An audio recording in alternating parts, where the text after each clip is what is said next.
നമസ്കാരം. മലയാളി വാർത്തയിലേക്ക് സ്വാഗതം. അർജുൻ ആയങ്കി ജയിലിനുള്ളിലായാലും ഇതോടുകൂടി തന്നെ ഒന്നും അവസാനിക്കുന്നില്ല. അർജുൻ ആയങ്കി ഒളിവിൽ കഴിഞ്ഞ് പോലീസിനെ വെല്ലുവിളിക്കുന്ന സമയത്തൊക്കെ അർജുൻ ആയങ്കിയെ സഹായിച്ചവരുടെ വീട്ടിലൊക്കെ ഉടൻ പോലീസ് എത്തുമെന്നുള്ള സൂചനയാണ് ഇപ്പോൾ പുറത്തു വരുന്നത്.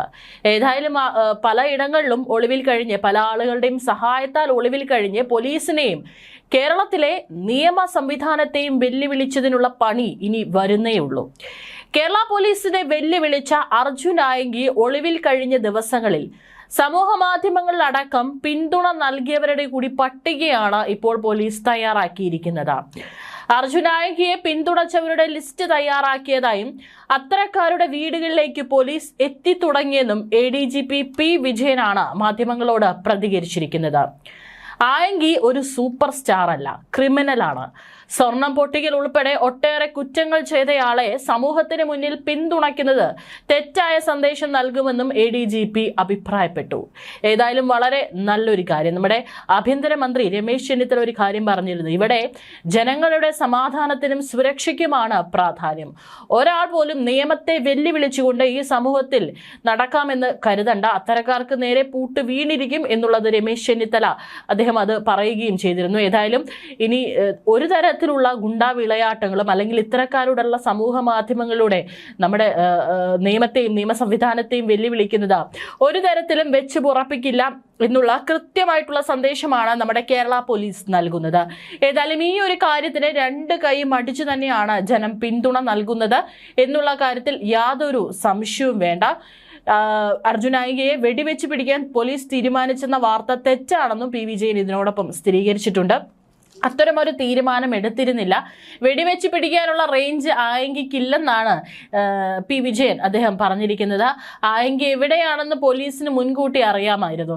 അയാൾ എവിടെ വരെ ഓടുമെന്ന് നോക്കിയതാണ്. ഒപ്പം കൂട്ടത്തിൽ ആരൊക്കെ ഉണ്ടെന്ന് അറിയാനും പോലീസ് കാത്തിരുന്നു എന്നാണ് ADGP P വിജയൻ വെളിപ്പെടുത്തിയിരിക്കുന്നത്. അതായത് ഇത്രയും ദിവസം എന്തുകൊണ്ട് അറസ്റ്റ് കേരള പോലീസിന് വിചാരിച്ചു കഴിഞ്ഞാൽ നാളേക്ക് നാളെ അല്ലെങ്കിൽ ഈ ഒരു നിമിഷം അർജുൻ ആയങ്കിയെ അറസ്റ്റ് ചെയ്യാമായിരുന്നു. പക്ഷേ അയാൾ എത്ര ദൂരത്തോളം പോകും അല്ലെങ്കിൽ അയാളുടെ വെല്ലുവിളി ഏതുവരെ പോകും, ആ സമയങ്ങളിൽ അയാളെ സഹായിക്കുന്നവരെ കൂടി ഈ ട്രാപ്പിൽ വീഴ്ത്താനുള്ള ഒരു കെണിയായിരുന്നു കേരള പോലീസ് ഒരുക്കിയിരുന്നത്. ആ കെണിയിൽ അർജുൻ ആയങ്കി മാത്രമല്ല അർജുൻ ആയങ്കിയുടെ കൂട്ടാളികളും വീഴുന്ന കാഴ്ചയാണ് നമ്മൾ കണ്ടത്.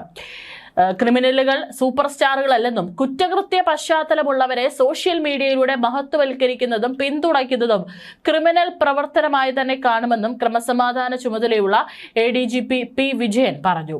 സ്വർണ്ണക്കടത്ത്, തട്ടിക്കൊണ്ടുപോകൽ തുടങ്ങി നിരവധി കേസുകളിൽ പ്രതിയായ അർജുൻ ആയങ്കിയെ സോഷ്യൽ മീഡിയയിൽ പിന്തുണച്ചവരുടെയും അനുകൂലിച്ചവരുടെയും കൃത്യമായ പട്ടിക പോലീസ് തയ്യാറാക്കിയിട്ടുണ്ടെന്നും അദ്ദേഹം വ്യക്തമാക്കി. ഇത്തരം ക്രിമിനലുകളെ ആവേശത്തോടെ സോഷ്യൽ മീഡിയ ആഘോഷിക്കുന്നവരുടെ വീടുകളിൽ പോലീസ് സംഘം ഉടൻ തന്നെ പരിശോധനയ്ക്കെത്തും. ആയങ്കിയിൽ മാത്രം കേന്ദ്രീകരിച്ചല്ല പോലീസ് അന്വേഷണം പുരോഗമിക്കുന്നതെന്നും സംസ്ഥാനത്ത് ഗുണ്ടാ പ്രവർത്തനങ്ങളും കുറ്റകൃത്യങ്ങളും ഏത് രീതിയിലായാലും കർശനമായി അടിച്ചമർത്തുകയാണ് ലക്ഷ്യമെന്നും ADGP കൂട്ടിച്ചേർത്തു. അർജുൻ ആയങ്കിയെ പിടികൂടാൻ വൈകിയെന്ന വിമർശനങ്ങൾ തള്ളിയ ADGP P വിജയൻ ഇതിന് പിന്നിൽ പോലീസിന്റെ വ്യക്തമായ തന്ത്രമുണ്ടായിരുന്നുവെന്നും വ്യക്തമാക്കി. വെടിവെച്ച് പിടിക്കേണ്ടത്ര ഗൗരവമുള്ള സാഹചര്യമൊന്നും അവിടെ ഉണ്ടായിരുന്നില്ല. അയാൾ എത്രത്തോളം ഓടുമെന്നാണ് പോലീസ് നോക്കിയത്. ആയങ്കി ഓടി എത്തുന്നിടത്ത് നിന്ന് അയാളെ സഹായിക്കുന്ന കൂടെയുള്ള ആളുകളെ കൂടി പിടികൂടുക എന്ന പോലീസ് തന്ത്രമാണ് അവിടെ വിജയിച്ചത്. സോഷ്യൽ മീഡിയയിലൂടെ ക്രിമിനലുകൾക്ക് ഹീറോ പരിവേഷം നൽകുന്ന പ്രവണത യുവാക്കൾക്കിടയിൽ വർദ്ധിച്ചു വരുന്ന സാഹചര്യത്തിലാണ് ഡിജിറ്റൽ ഇടങ്ങളിലെ ഇത്തരം പിന്തുണയ്ക്കെതിരെയും നിയമ നടപടി കടുപ്പിക്കാൻ പോലീസ് തീരുമാനിച്ചിരിക്കുന്നത്.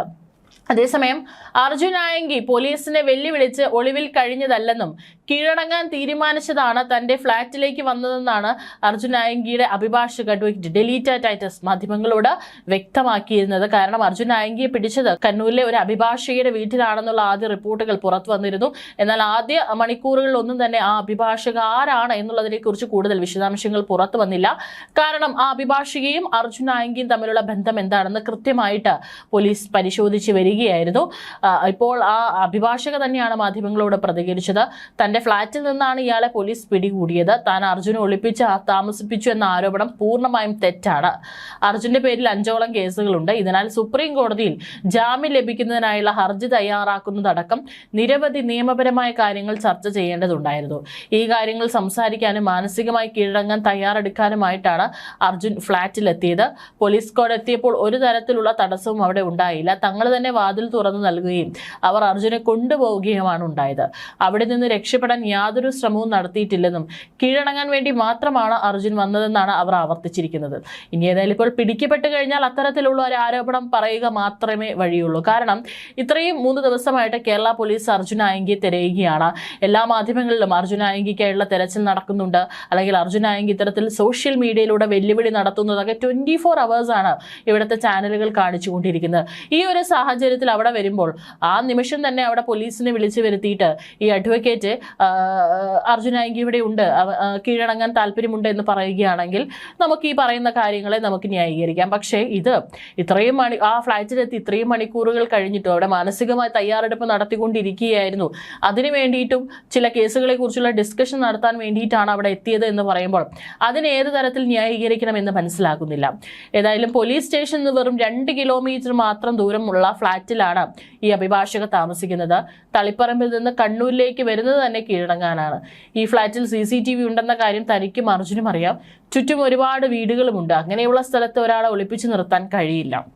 തൻ്റെ ഫ്ളാറ്റ് തന്നെ ഓഫീസും താമസ സ്ഥലവുമായി ഉപയോഗിക്കുന്നതിനാലാണ് ഇയാൾ അവിടെ വന്നത്. ഇത് കേവലം ഒരു ക്ലയന്റ് അഡ്വക്കേറ്റ് ബന്ധം മാത്രമാണെന്നും വ്യക്തമാക്കിയിട്ടുണ്ട്.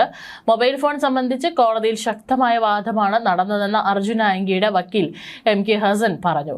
റിമാൻഡ് റിപ്പോർട്ടിൽ ഒരു മൊബൈൽ കസ്റ്റഡിയിലെടുത്തതായി വ്യക്തമാക്കുന്നുണ്ടെങ്കിലും അതിന്റെ പേരോ IMEI നമ്പറോ ബ്രാൻഡോ വ്യക്തമാക്കാൻ പോലീസ് തയ്യാറായിട്ടില്ല.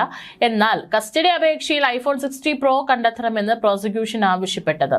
ഓഗസ്റ്റ് 7 എടുത്ത FIR-ൽ 9-ാം തീയതി റിമാൻഡ് ചെയ്യപ്പെട്ട പ്രതിയിൽ നിന്നും iPhone 60 Pro കണ്ടെത്തണമെന്ന് പോലീസ് പറയുന്നത് എന്തിന്റെ അടിസ്ഥാനത്തിലാണെന്ന് പ്രതിഭാഗം ചോദ്യം ചെയ്തു. സാധാരണയായി സൈബർ കേസുകളിൽ സോഷ്യൽ മീഡിയ ഉപയോഗിച്ചുള്ള വിവരങ്ങൾ കണ്ടെത്താൻ മെറ്റ പോലെയുള്ള പ്ലാറ്റ്ഫോമുകളിലേക്ക് മെയിൽ അയച്ച് വിവരങ്ങൾ ശേഖരിക്കാറുണ്ട്.